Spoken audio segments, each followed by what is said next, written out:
Teruá se tornou Rosh Hashanah. Bem, no primeiro dia do 7º mês, que é o mês de Tishrei, no calendário atual, calendário judaico, a Torá nos ordena guardar, então, o santo dia de Yom Teruá, que significa, literalmente, dia do brado.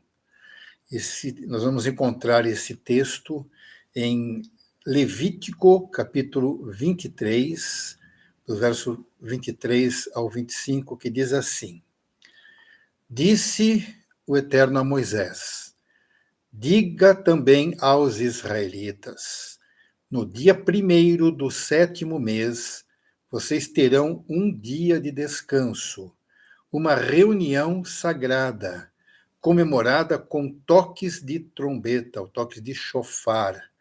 Não realizem trabalho algum, mas apresentem ao Eterno uma oferta preparada no fogo. Depois nós temos o texto no livro de Números, capítulo 29, do versos 1 ao 6, que é um pouco mais detalhado. No dia 1º do 7º mês, convoquem uma santa assembleia e não façam trabalho algum. Nesse dia, vocês tocarão os shofarim. Com o novilho, preparem uma oferta de cereal de 3 jarros da melhor farinha amassada com óleo, com o carneiro, 2 jarros, e com cada um dos 7 cordeiros, 1 jarro. Ofereçam também um bode como sacrifício pelo pecado, para fazer propiciação por vocês, além dos holocaustos mensais e diários, com as ofertas de cereal e com as ofertas derramadas conforme prescritas, são ofertas preparadas no fogo, de aroma agradável ao Eterno. Bem, irmãos, uma das coisas sobre a festa de Yom Teruá é que a Torá não diz qual é o propósito deste dia. A Torá dá pelo menos um motivo para todos os outros dias santos e, às vezes, até 2 motivos para algumas dessas festas. A festa das Matzot, que é o pão sem fermento, ele comemora o êxodo do Egito, mas também é uma celebração do começo das colheitas. Isso nós vamos encontrar no livro de Êxodo, capítulo 23, em Levítico 23. E a festa de Shavuot, que é chamada Festa das Semanas, é a celebração da colheita, conforme está em Êxodo 23, 16 e no capítulo 34, verso 22.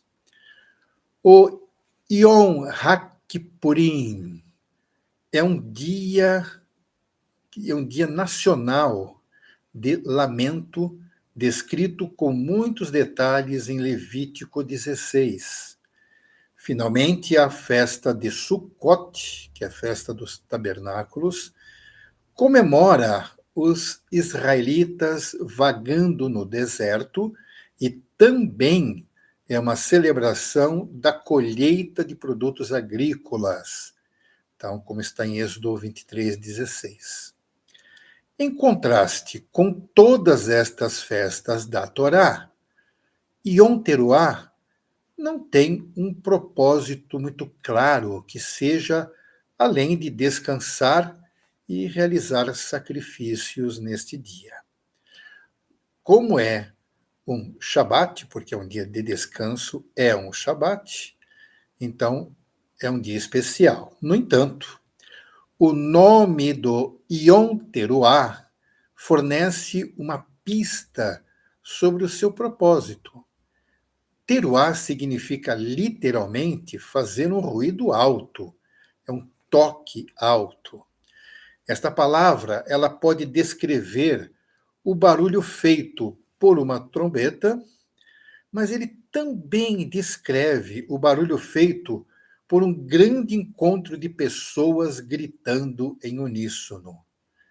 Lá em Números 10, versos 5 e 6, diz o seguinte: quando soar o toque de alerta, as tribos acampadas a leste deverão partir. Ao som do segundo toque, os acampamentos do lado sul partirão. O toque de alerta será o sinal para partir. Então, vamos encontrar no original, no hebraico, nesse texto, a palavra teruá, ou seja, em que a raiz é teruá, que significa um brado, um toque. E, inclusive, essa palavra também é utilizada quando o povo de Israel estava diante da muralha de Jericó, quando eles não apenas tocaram chofar, os sacerdotes tocaram chofar, como todo o povo gritou na frente das muralhas e elas vieram ao chão. Então, a palavra usada também é teruá. Okay? Por exemplo, neste verso, a palavra grito aparece duas vezes. Uma com uma forma verbal de teruá e uma segunda vez com uma forma substantiva de teruá. Embora este versículo mencione o som do chofar, que é o chifre de carneiro, as duas instâncias de teruá se referem então ao chofar. Enquanto a Torá não nos diz explicitamente o propósito de Yom Teruá, o seu nome pode indicar que ele pretende ser um dia de oração pública.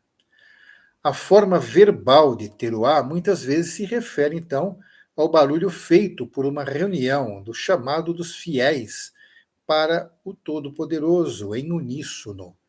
Por exemplo, nós temos em algumas referências, principalmente nos Salmos. Salmo 47:1 diz: batei palmas, todos os povos, aclamai a Deus com voz de triunfo. Está presente aí a palavra teruá.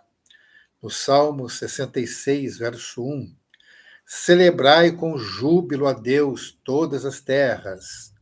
No Salmo 81, verso 1, exultai a Deus, nossa fortaleza, jubilai ao Deus de Jacó, na tradução em português, né? Mas ali está o teruá. Salmo 100, verso 1, aclamem o Senhor todos os habitantes da terra. Lógico que essas traduções não expressam com perfeição este significado, não estão erradas, mas não expressam com a mesma perfeição que encontrando a palavra teruá. Em Levítico, capítulo 23, verso 24, Yom Teruá também é referido como Zikaron Teruá. A palavra Zikaron é às vezes traduzida como memorial, mas esta palavra hebraica também significa falar, muitas vezes em referência a falar o nome de Adonai. O dia da Zikaron Teruá, então o grito mencionado, pode referir-se a um dia de recolhimento na oração pública, em que a multidão de fiéis grita o nome de Adonai em uníssono. Tudo isso, de certa forma, são interpretações ou até mesmo especulações, porque não é muito claro o texto. Hoje em dia, poucas pessoas se lembram do nome bíblico de Yom Teruá. Ao invés disto, é amplamente conhecido a celebração nesta data como Rosh Hashanah, que literalmente significa cabeça do ano, e, portanto, também é entendido como Ano Novo. A transformação de Yom Teruá, que é dia da aclamação, ou dia do brado, dia do toque, em Rosh Hashanah, Ano Novo, é resultado da influência babilônica pagã sobre a nação judia. Muita gente não gosta muito que a gente fale isso, mas é verdade. A primeira etapa na transformação foi a adoção dos nomes dos meses babilônicos. Na Torá, lembre, procure depois pegar todas as referências aonde são citados meses na Torá, eles são simplesmente numerados como primeiro mês, segundo mês, terceiro mês, e assim vai até o 12º mês.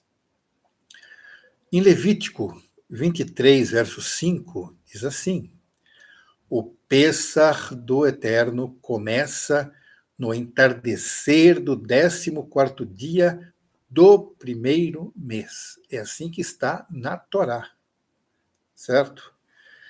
Durante a sua permanência na Babilônia, os ancestrais do povo de Israel começaram a usar os nomes dos meses babilônicos pagãos, fato prontamente admitido no Talmud.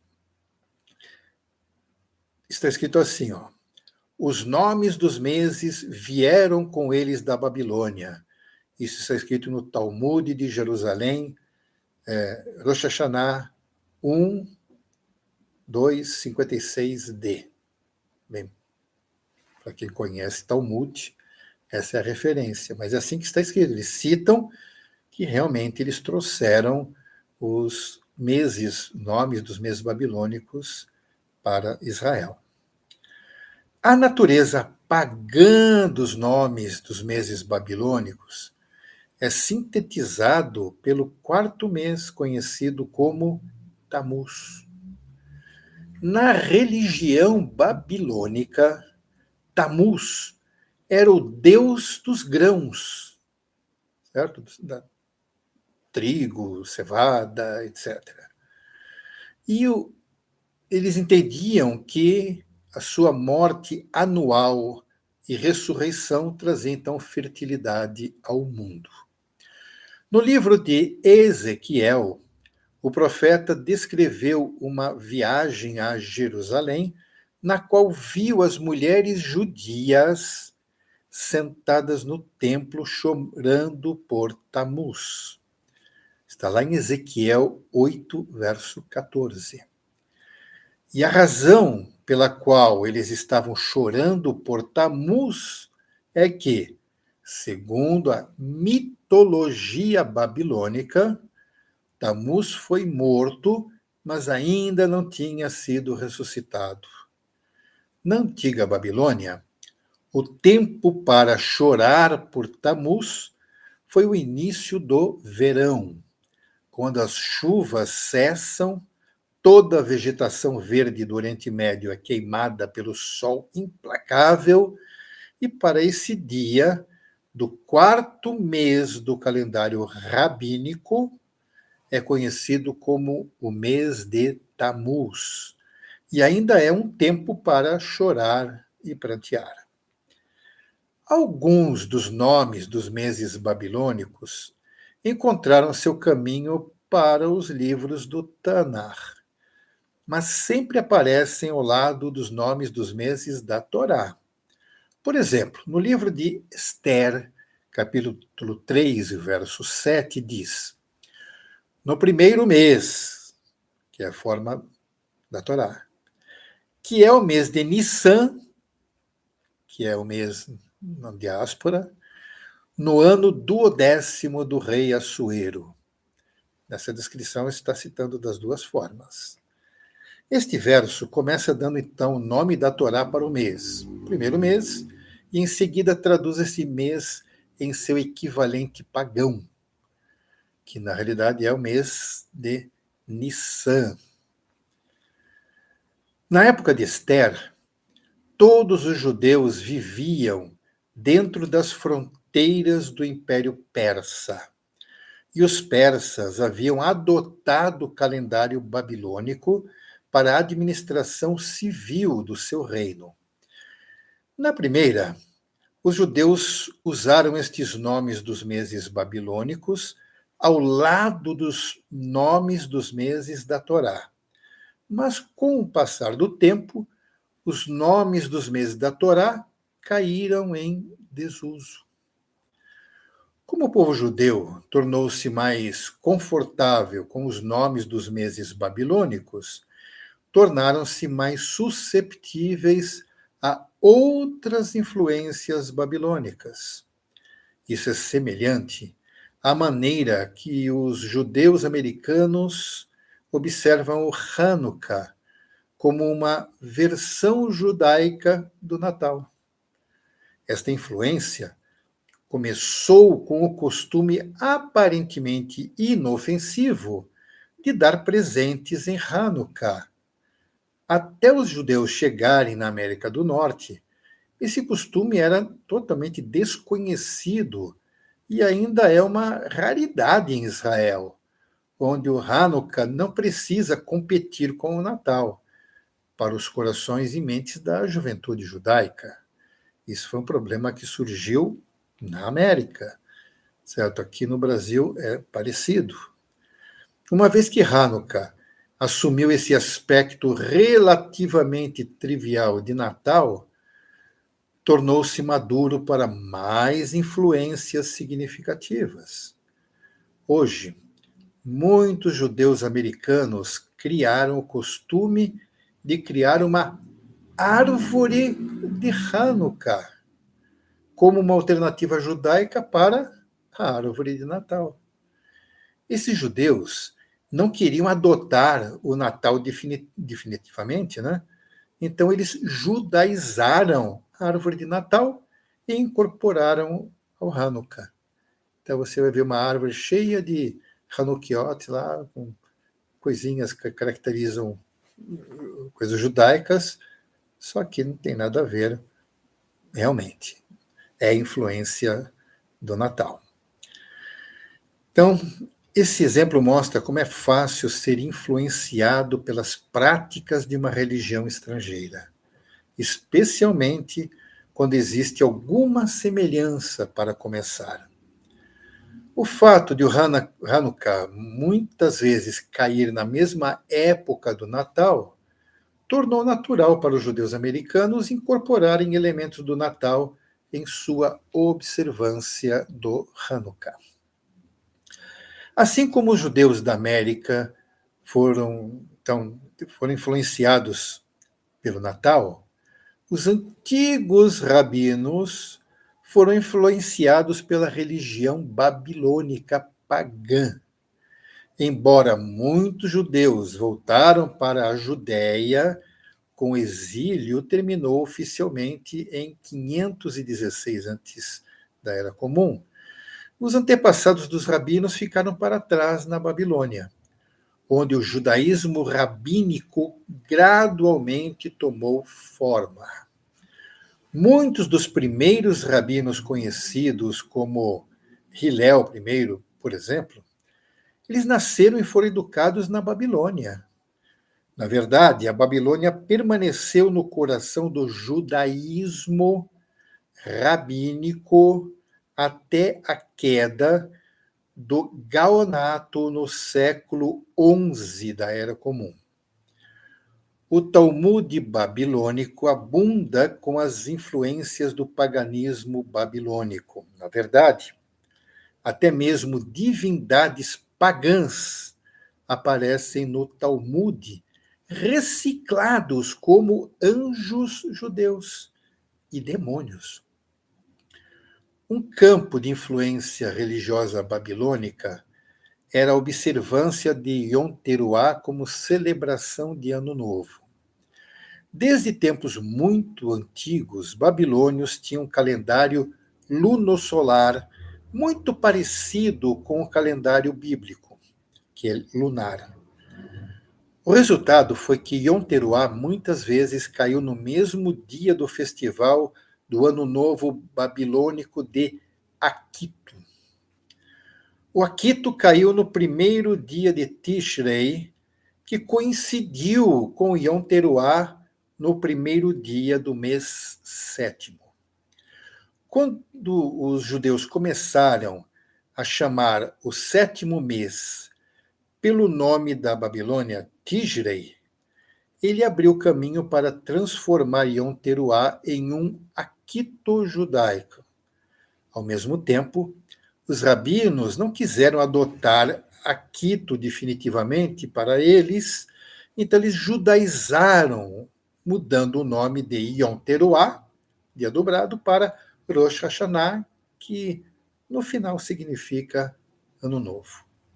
O fato é que a Torá não deu uma razão para Yom Teruah, sem dúvida, mas tornou fácil para os rabinos proclamarem no Ano Novo judaico. Observemos que isso, irmãos, acontece desde o tempo do retorno do povo da Babilônia para Israel, aproximadamente 400 e poucos anos antes de Yeshua. E, desde então, muita coisa tem acontecido em Israel. Sabemos que, nesse período, não foi produzido nenhuma literatura canônica, nenhuma palavra de profetas, nada disso. Mas aconteceram muitas coisas que foram, inclusive, descritas nos livros de Macabeus. E até depois disto, irmãos, já entra o período, com a vinda de Yeshua, o período do Brit Hadashah. E nós sabemos que, na sequência, mesmo passando o período das escrituras do Brit Hadashah, praticamente dos evangelhos mesmo, e o próprio livro de Atos, terminam antes da destruição de Jerusalém, que foi no ano 70, quando o general Tito realmente acabou com a cidade de Jerusalém, matou os judeus que estavam lá dentro, esvaziou a cidade, não foi permitido os judeus voltarem para a cidade, e desde a época do ano 70, em que o templo foi destruído, não ficando uma única pedra no lugar, desde esta época, principalmente depois do ano 90, os rabinos se reuniram na liderança de Yohanan ben Zakkai, que era um rabino mestre, e decidiram que, já que não temos mais o templo, não temos mais o altar, não podemos mais fazer sacrifícios, é porque Deus mudou tudo. Daí eles inventaram que, no lugar do sacrifício de animais, bastava ter a tzedaká, fazer boas obras, leituras da Torá, tefilá, orações, como se já não fizessem isso antes. Só que agora inventaram que tudo isso substitui o sacrifício dos animais. Por quê? Porque eles não reconheciam que Yeshua era a verdadeira oferta, era o Corban Rai, oferta viva pela nossa redenção, por causa dos nossos pecados. Como eles não sabiam disso, eles começaram a mudar as coisas conforme eles entendiam. É o início do judaísmo rabínico, em que os rabinos decidiam as coisas e não importava se estava contra a Torá ou não, porque ao dizer que o sacrifício tinha sido abolido, estavam indo contra a Torá. Porque se nós admitimos que Yeshua é um sacrifício único e perfeito, só que o sacrifício de Yeshua continua valendo até hoje, então o sacrifício de derramamento de sangue de Yeshua vale até os dias de hoje. Então não acabou, não foi abolido o sacrifício, o derramamento de sangue. Só não são feitos de animais, porque o sangue do animal não vale a vida de um homem. Mas o sangue de Yeshua vale por toda a humanidade. Então continua válida a ordenança da Torá a respeito do sacrifício e derramamento de sangue. Senão, não valeria mais nada para ninguém, só até aquela época. Mas não. Então, irmãos, muita coisa que nós vemos hoje do judaísmo rabínico tem sido adaptações que envolvem muito paganismo. É o motivo que eu alerto muitas pessoas para tomarem muito cuidado com o que fazem leituras de Talmud ou outras escrituras judaicas rabínicas, porque nem sempre está fundamentado na Torá, e isso é uma coisa muito séria. Então, irmãos, vamos ver que é completamente...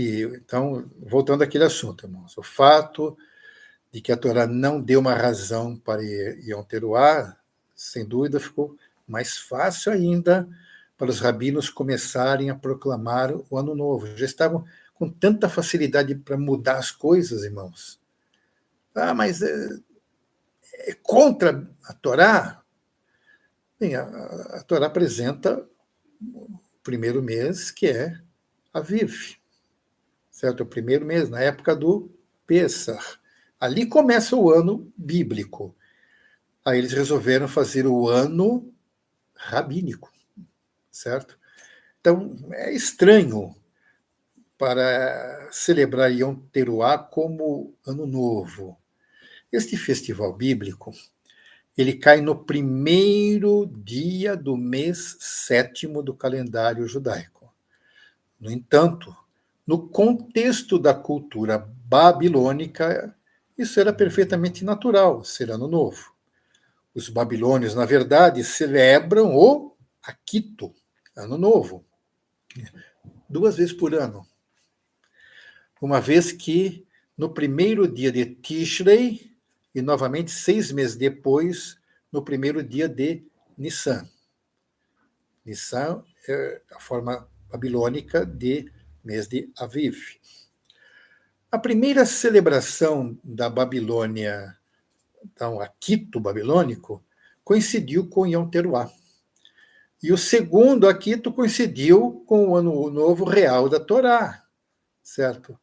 E o segundo Aquito coincidiu, então, tanto a parte do Yom Teruá como o Pêssar, né? O primeiro mês do ano judaico. Então, os rabinos proclamaram Yom Teruá para ser o Ano Novo. Eles ainda reconhecem que o primeiro dia do primeiro mês na Torá foi, como o próprio nome indica, também um ano novo. Eles mal podiam negar isto com a base de Êxodo 12, verso 2, que diz: Este mês será para vós o princípio dos meses. Ele é o primeiro dos meses do ano. Isso que está em Êxodo, orientando o povo de Israel para começar a contar o ano nesta época. Daí sim, no 14º dia do primeiro mês, vai celebrar então o pôr do sol, se celebra o Pêssar. Bem, o contexto deste verso, ele fala sobre a celebração da festa dos pães ázimos, que cai então no primeiro mês. Então, festa do período da Matzá. À luz desse verso, os rabinos não podiam negar que o primeiro dia do primeiro mês era um ano novo bíblico. Mas no contexto cultural da Babilônia, onde Aquito foi celebrado como ano novo 2 vezes por ano, faz todo sentido que Yom Teruá poderia ser então um segundo ano novo, embora fosse no sétimo mês. Certo? Então, irmãos, lembrando que, só para reforçar, aonde você encontra nos calendários que o Pessah é no mês de Nissan, Nissan é a forma babilônica. Nós vamos encontrar em outro texto que o primeiro mês é Aviv. Aviv. Ok? A palavra escrita é Veit. Algumas pessoas que não entendem muito do hebraico, não prestam atenção, até colocam como Abib, mas não é Abib, é Aviv. Ok? Então, irmãos, nesse meio começou esse negócio de o Ano Novo, no Yom Teruá, e praticamente quase ninguém mais fala Yom Teruá. Sempre nessa época é Ano Novo. Rosh Hashanah, Rosh Hashanah, Rosh Hashanah para lá, Rosh Hashanah para cá. Em contraste com o paganismo babilônico, a Torá não diz nem implica que Yom Teruá tem nada a ver com o Ano Novo. Certo? Não há nada de base na Bíblia para justificar isto. Pelo contrário, a festa de Sukkot, Tabernáculos, certo? Que ocorre exatamente 2 semanas após o Yom Teruá, é referido em um verso como o sair do ano, em Êxodo 23, verso 16, que é depois do período das colheitas. Então, isso seria como chamar 15 de janeiro no calendário ocidental moderno diz o sair do ano. A Torá não descreveria Sukkot desta maneira para destinar-se ao Yom Teruá e ser celebrado como um ano novo. Alguns rabinos modernos têm argumentado que Yom Teruá é efetivamente referido como Rosh Hashanah em Ezequiel 40, verso 1, porque Ezequiel descreve uma visão, certo, que ele teve. Então, dizendo que no início do ano, Rosh Hashanah, no 10º dia do mês, tá, daí, 10º dia do mês, ele não estava se referindo a nenhuma outra celebração, não era Sukkot. Ele teve uma experiência com o Eterno, certo? No 10º dia do mês do início do ano, que não era nesta época, seria o primeiro mês de fato. Então, na verdade, Ezequiel 41 prova que a frase Rosh Hashanah não significa ano novo.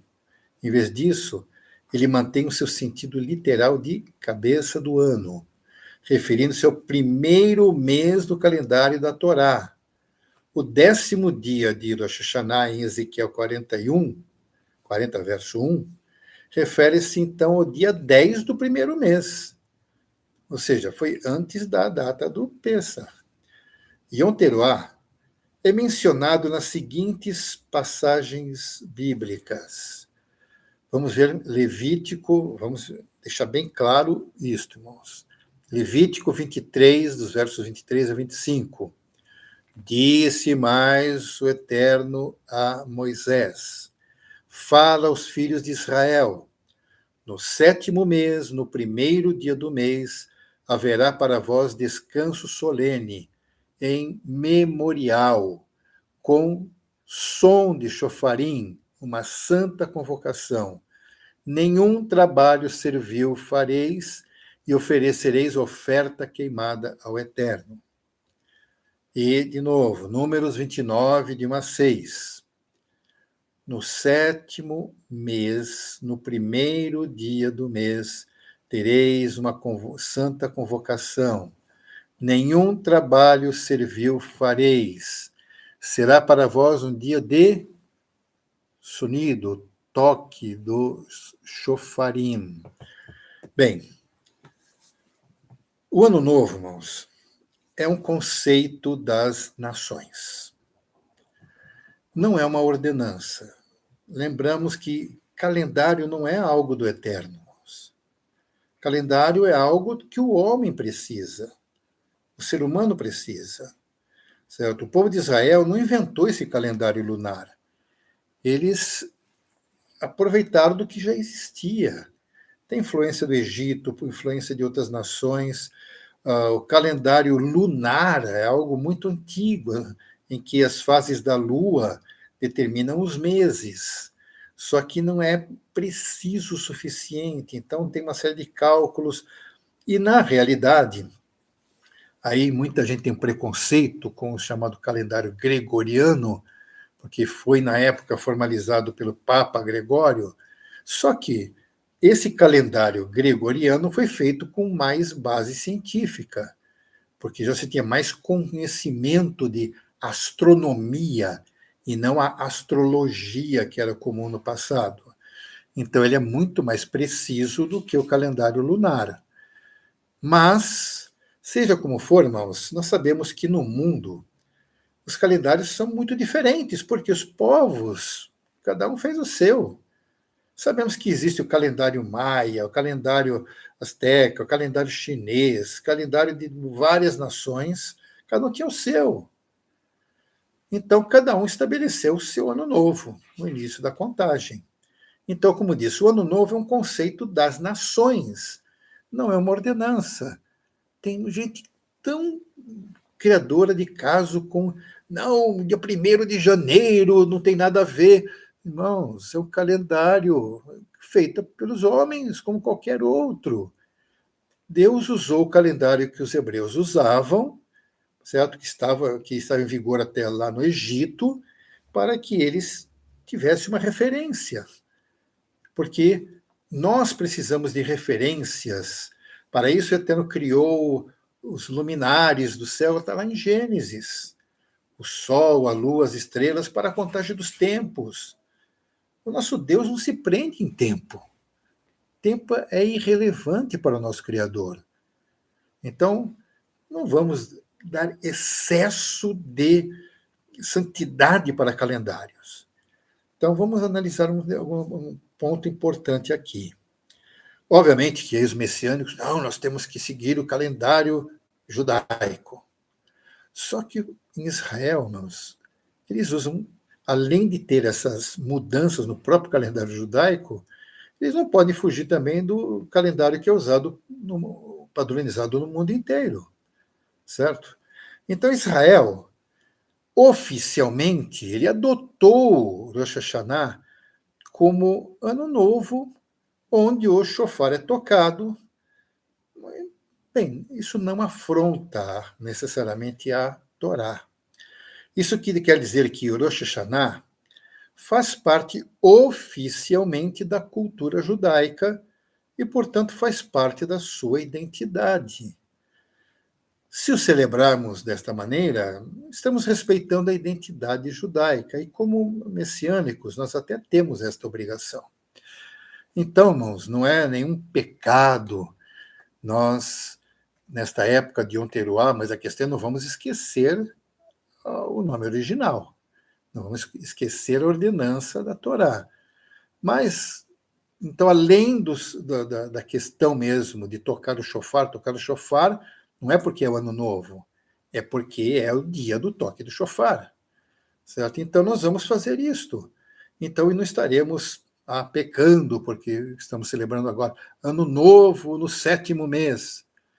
Bem, irmãos, eles decidiram assim. Então, isso está formalizado, certo? Não temos que pensar nisto. Nós temos outras colocações. Agora, irmãos, todo esse aspecto histórico, são as informações esclarecedoras de muita coisa que nós comentamos. Mas o que se celebra, então, de fato? Como nós lemos, não há um motivo muito claro na Torá. Só diz que deve ser feito, ou seja, toca o shofar e tem os sacrifícios.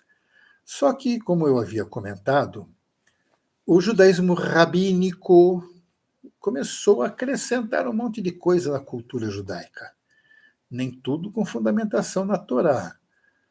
Algumas coisas nós vamos observar que foram acrescentadas, até mesmo Yeshua repreendeu os fariseus da época, em que com a tradição deles eles chegavam até mesmo a afrontar a Torá. Nem todos os costumes afrontam a Torá. Eles são inócuos, não são relevantes nesse sentido. Então, o que acontece? Nesta celebração, nós vamos encontrar alguns elementos que foram introduzidos na celebração de Rosh Hashanah, porque não tem nada a ver com Yom Teruah. Yom Teruah é o toque do shofar, basicamente é isto. Nós não vamos sacrificar cordeiros porque não há templo, não há altar, e Yeshua já fez a oferta, ele é o perfeito holocausto para nós também. Então, o que foi acrescentado então pelos rabinos, uma cultura popular da cultura judaica? Nesta época, então, nós temos alguns simbolismos, alguns até interessantes. Se saúda nesta época com a frase Shana Tová Umetuká. Shana é ano. Tová é bom. Então tem um ano bom e o Metuká é doce. Um ano bom e doce. Então é um desejo, do jeito que nossa cultura brasileira, feliz ano novo, então tem um ano bom e doce. Por isso é que se usa, de forma representativa, a maçã e o mel. Então, eles fazem parte desta expressão. É uma cultura que foi absorvida já há muito tempo. Nós nem podemos dizer quando começaram a utilizar o mel e a maçã. Mas com certeza não foi Israel, porque maçã não é uma fruta nativa de Israel. Provavelmente já desde o período da diáspora na Europa, que eles começaram a ter essa tradição que se difundiu, como várias outras também na cultura judaica. Aí nós temos um problema sério, que a comunidade judaica, ela é, como isso não é privilégio da cultura judaica, isso é do ser humano. O ser humano tem uma facilidade muito grande para ser supersticiosa. O ser humano aceita superstições com facilidade. Então, eles aceitam amuletos. E a cultura judaica está cheia de amuletos também, irmãos. E é lógico que isso não tem nada a ver com a Torá. Entre essas superstições, está uma que estabeleceu o uso de se comer peixe, principalmente com cabeça de peixe, porque, segundo o que se diz, não, peixe é porque o peixe não dá marcha ré, ele só vai para frente. São coisas assim que não tem fundamentação. Isso está baseado, inclusive, em superstições de outros povos. Se usa também a halá, que é aquele pão do Shabat, só que em vez de ser o tradicional, o trançado, tem que ser uma halá redonda, porque é uma coisa que começa e não tem fim. E começam a dar umas explicações que não tem absolutamente nada a ver com textos da Torá.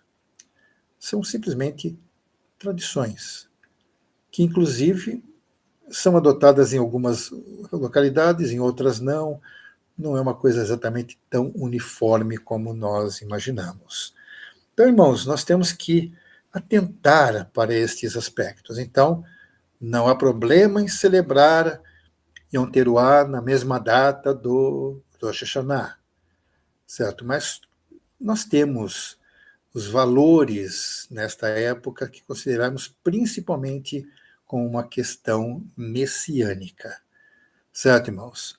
Então é importante que nós possamos realmente fazer uma celebração que tenha sentido para nós, certo? Porque nós temos uma esperança muito grande. O toque do shofar tem a ver com chamamento. Então, se tem uma coisa que para nós tem um significado muito grande ao tocarmos do shofar, é que aguardamos o toque para nos encontrarmos com Yeshua nos ares. Então, que isso fique a motivação para nós, como messiânicos, que tem tudo a ver, até mesmo com questões bíblicas. Amém, irmãos? Que o Eterno abençoe a todos. Beshem Yeshua HaMashiach. Amém.